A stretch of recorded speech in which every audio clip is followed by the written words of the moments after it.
Hey, I'd like to welcome you to another episode of Mission Matters. My name is Adam Torres, and if you'd like to apply to be a guest on the show, just head on over to missionmatters.com and click on Be Our Guest to apply. All right, so today I am in Las Vegas at the Sahara Casino, and I'm at the Las Vegas Investor Conference, and Andrew is my guest. Andrew, welcome to the show, man. Well, thank you for having me. All right, so we got a lot to talk about here today. First off, I need to know, is this your first time attending this conference, or have you been to some of these before? Well, this is the first time to this specific conference. The Las Vegas Investor Conference. Yes. Okay. I've been to many conferences over the decades. Yeah, so talk about your experience so far. Not everybody could be here today, but I want everybody here next year. Tell me about your experience so far. It's been very awesome. We've met a lot of incredible investors, a lot of incredible people that are really great connections and collaborators with us, people that just love what we're doing. I mean, it seems to be the only video game group or ecosystem here for sure. But yeah, there's a lot of people that are interested in what we're doing. It's amazing. So talk a little bit more about what brought you out today.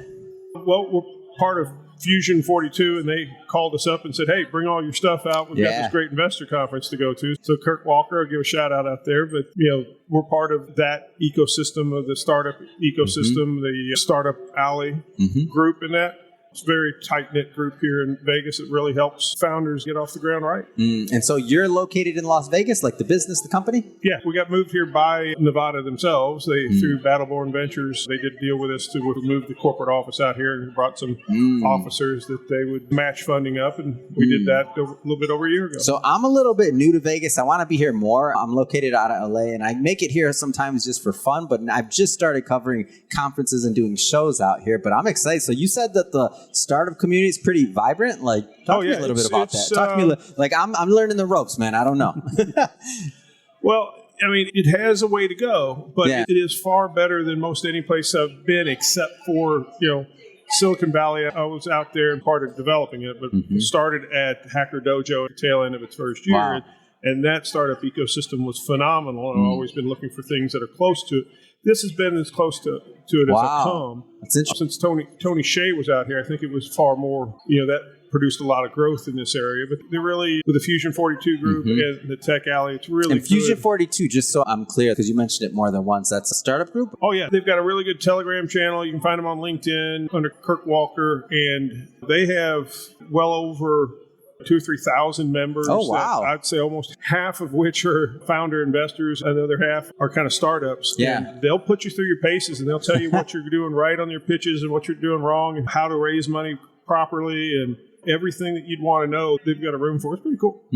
Talk a little bit more about your company. That's what we're here talking about. Yeah. So Convergence, we have the Silicon Nexus video game ecosystem. We have figured out how to remove customer acquisition costs from consumer games. Wow. And if you don't know much about the consumer game industry, Machine Zone built a cell phone game for $200,000, $44 million to make it one of the top sellers. So if you do the math, that's 99.5% of that game's budget went towards player acquisition. What we've figured out is how to reduce that down to next to or close to nothing. What's the secret sauce? Like, what can you tell me? Well, the video games, once they produce the game, it costs them nothing to make another 100,000 or 100 million items of a certain type. It's just change the number in the database. They give us those video game items, and then we put them in. There's 500 million players a month that trade prize tickets for prizes that suck in 80,000 facilities around the world. You're smiling because you said 500 million players a month in 80,000 facilities around the world. Facilities similar to, or Dave and Buster's, Chuck E. Cheese, big. Time Zone. All these places where you take your skee ball tickets and you trade them in for the vampire teeth, or the now you can use our digital collectible vending machine to trade your prize and points. That's what we call it, digital collectible? It's a digital collectible video game item. Yes, okay.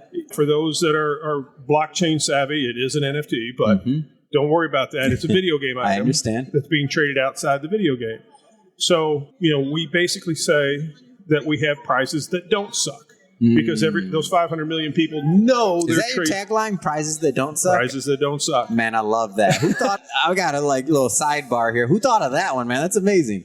When Gmail came out, basically email that doesn't suck. That was tagline. Yeah. I didn't know that, by the way. It's a great history lesson. Thank you. I knew that.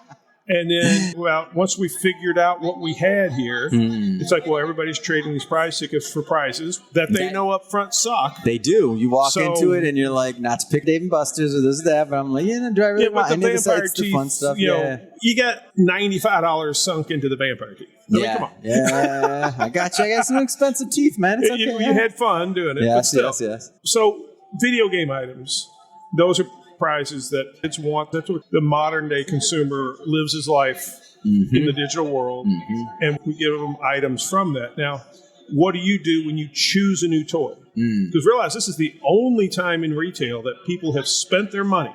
Their money is now gone, and now they have a choice on what they spent their money on, and we catch them right at that decision. Yeah. And we have the advantage of a 20-second sizzle reel to grab their attention away from those hot vampire teeth or the Chinese finger cuffs. Yeah. Or would you rather have a Fortnite dance or a skin from Counter-Strike? Things that can hold value and gain in value rather than immediately lose their value. Yeah.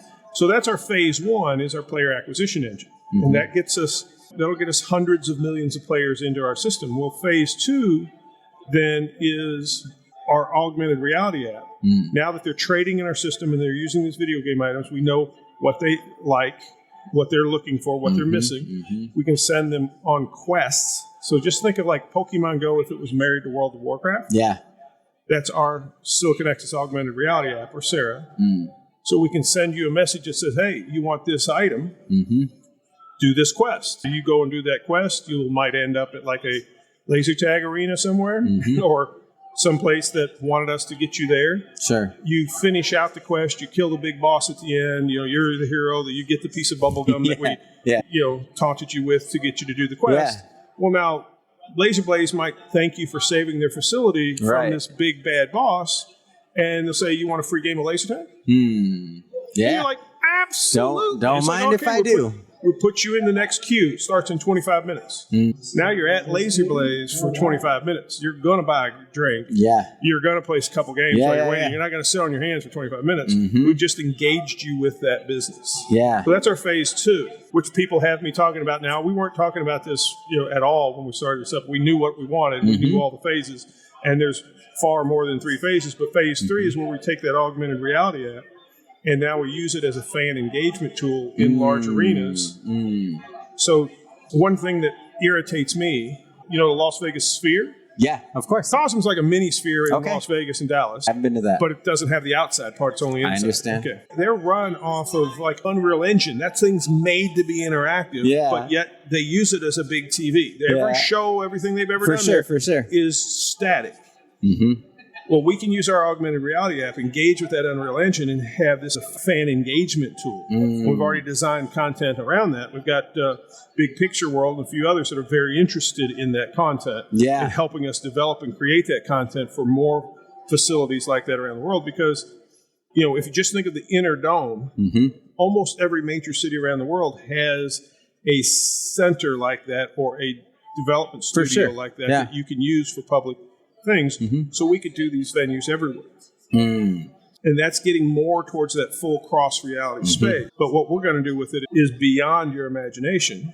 Have you ever done a quest in like World of Warcraft or anything like that? Been a while, but yes, How big was the biggest quest? It was a long time ago. What was the biggest quest that you ever was on? How many people were in it? Oh my gosh, not that many. I've seen some big ones. I don't know, double digits. Definitely not. Okay, so that was your one team. Imagine if the person in the sphere was the leader of that team.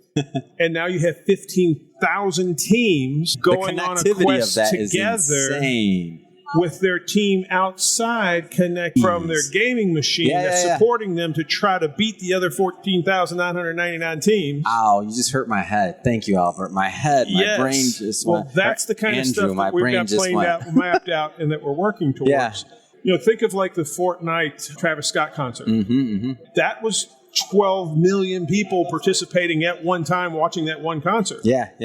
But that was all in the virtual world. We're talking about having the physical world interlaced with the virtual world in true cross reality or shared reality type of convergence here. And that's where we're going. That's our phase 3. So you can imagine where we go with phase 4, 5, and 6. But anyway. Man.